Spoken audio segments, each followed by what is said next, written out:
matière financière, la vraie question, effectivement, c'est celle de l'équilibre entre la souveraineté nationale et la souveraineté de l'Union européenne.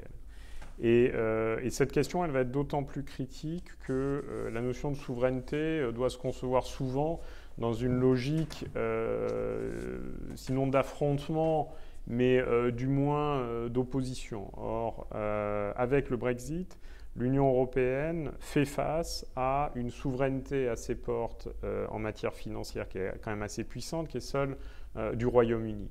Et toute la question, ça va être comment est-ce que l'Union européenne va réussir, avec ou pas d'ailleurs, l'appui des États membres, à crédibiliser sa souveraineté, à se donner les moyens d'exercice de sa souveraineté, en étant un corps qui reste relativement hétérogène.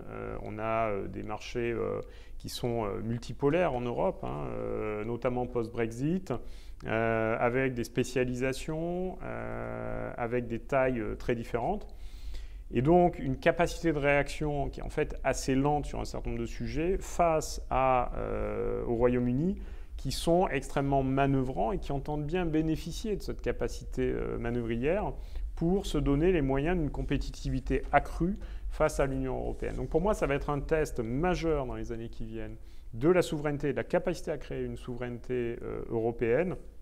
Ça va être cette capacité à se crédibiliser face au Royaume-Uni, à être plus rapide pour la prise de décision, plus pragmatique aussi, parfois moins dépendant d'intérêts contradictoires des États membres. Donc ça va être des équilibres assez compliqués à trouver.